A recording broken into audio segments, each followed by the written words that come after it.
Let's talk today about women who are like precious gemstones, not the kind that simply sparkle in a shop window, but the ones that have their own story, their own inner fire, their unique inclusions, those beautiful flaws earned over a lifetime that only add to their value. There are actresses, and then there are icons. Dame Helen Mirren unquestionably belongs to the latter and rarest of categories. She's a woman who, with the same almost unimaginable grace, can wear both a heavy crown on screen and whimsically pink hair on the red carpet. Within her, as if in a complex, multifaceted crystal, you find this remarkable blend of British reserve, aristocratic poise, and something you and I understand so well, that expansive and enigmatic Slavic soul. Just recently, on the 26th of July, she turned 80. But when you look at her, you realize that for women like her, time is not an enemy, but the most masterful of jewelers. Today, I invite you to look into her past, into her very soul, to understand how a little girl named Yelena Lydia Vasilyevna Mironova grew into the great Dame Helen Mirren, becoming for millions of us a symbol of elegance, wit, and an indomitable inner freedom. Few people know that behind the impeccable British accent and aristocratic poise lies a story that begins in Russia. Dame Helen Mirren's real name is Yelena Lydia Vasilyevna Mironova. She was born on the 26th of July, 1945, in London, into a family that was a novel in itself. Her mother was English, from a simple working-class family. Her father, a Russian émigré with noble roots. Just imagine the scene. Her grandfather, Pyotr Vasilyevich Mironov, was a colonel in the Tsar's army, a military diplomat who was in London when the revolution broke out, forever cutting him off from his homeland. His son, Vasily Petrovich, Helen's father, grew up in England. He was a talented violist and played in the London Philharmonic Orchestra. But after his daughter was born, he made a difficult decision. So that his children could assimilate more easily into British society, he changed his profession, becoming first a taxi driver and then a civil servant, and he anglicized the noble surname of Mironov to the simple, familiar Mirren. It was a sacrifice made for the sake of the future, but the Russian roots were never lost. They remained in her genes, in her blood, in that particular depth of her gaze, her innate sense of drama, and her capacity to feel with an almost devastating intensity. Perhaps it was this very enigmatic Slavic soul that became the secret weapon that would later help her conquer the world's most formidable theater stages. Her passion for acting was ignited when she was just 13, after seeing an amateur production of Hamlet. "I was captivated by all that larger-than-life drama," she recalled. "We grew up without a television and hardly ever went to the cinema. After Hamlet, I wanted only one thing, to go back to that world where such incredible things were possible." And she did go back, to stay there forever. Her talent was dazzling, like a sudden flash of light.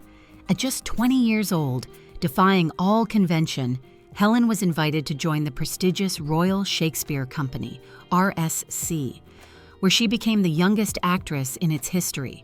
She didn't just play roles, she inhabited them. Her Lady Macbeth, her Ophelia, her Miss Julie were all so innovative, bold, and vibrantly alive that a documentary was even made about her with the telling title, Doing Her Own Thing. From the very beginning, she was not one to follow the rules, but one to write them. But the great stage is one thing. Worldwide fame is quite another. It came to her later, when she was already in her 40s, and it came with the role that would make her a symbol for an entire generation of women, Detective Jane Tennyson in the iconic British series Prime Suspect. In the 90s, at a time when the world was not yet accustomed to seeing women in such positions, her character, intelligent, tough, flawed, yet incredibly strong, was a true breakthrough. She showed that a woman could be a professional of the highest caliber without losing her complexity or her humanity, and from there, A whole constellation of unforgettable roles followed, each one revealing a new facet of her talent.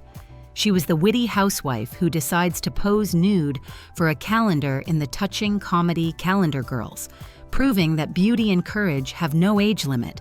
And then, of course, her triumph, the role of Queen Elizabeth II in the film The Queen, for which she deservedly won an Oscar. To play a monarch, one must possess a royal stature of one's own. And she did. Her career, with more than 130 roles to her name, is a reflection of her multifaceted personality. She's not afraid to be different. She can appear with effortless grace in the high-octane action films of the Fast and the Furious franchise alongside Vin Diesel, without losing an ounce of her aristocratic charm, and then play a Russian countess in a film about the final days of Leo Tolstoy. She is an actress without a type, because her type is life itself in all its magnificent variety. To speak of Dame Helen Mirren and not mention her style is simply impossible. She is the living, breathing, laughing proof that fashion has no age limit. While many of her peers opt for the safe, restrained classics of beige tones, Mirren is not afraid to play. Her style is a manifesto of inner freedom, boldness, and confidence. She can appear on the red carpet in a leather jacket thrown over a magnificent evening gown, or dye her noble silver hair a soft pink or blue. And the most remarkable thing is, it always looks organic, stylish, and unbelievably cool, because it's not an attempt to chase after youth. It is pure, joyful mischief, a statement that says, I do what I want and I don't care what you think about it. Impeccable tailoring. Behind all this boldness lies a deep understanding of herself. Dame Helen knows what flatters her figure and always chooses outfits that highlight her best features. Dresses that accentuate the waist to create a feminine silhouette, V necklines that elongate the neck, and flowing fabrics that move with her. Regal accessories. She adores bold statement jewelry, large earrings, necklaces, and she is one of the very few people who can wear them without looking overwhelmed. That's because her personality, her charisma, is so powerful that it can easily carry even the most audacious accessories. Her greatest secret is that she doesn't blindly follow trends, but wears what makes her feel like herself.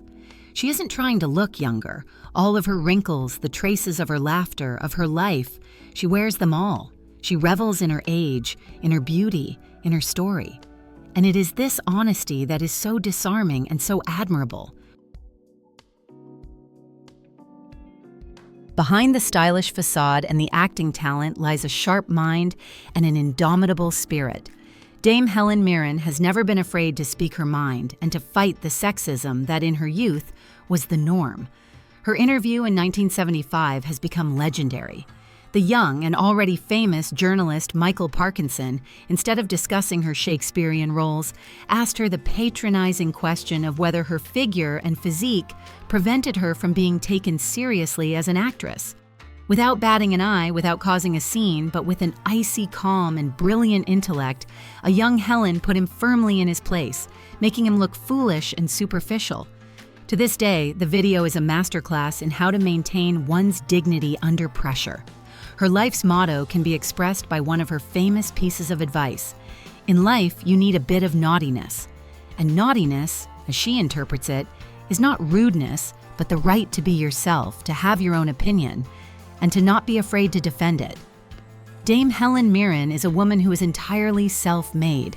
She has held on to her Russian roots, transforming them into a source of her creative power while shattering all the stereotypes that society tried to impose on her about age, about beauty, about the role of a woman.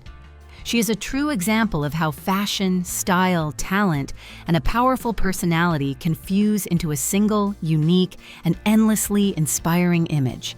She teaches us not to fear time, but to befriend it, not to hide our story, but to wear it with pride, and to remember that the most exciting act in our own personal play may still be ahead.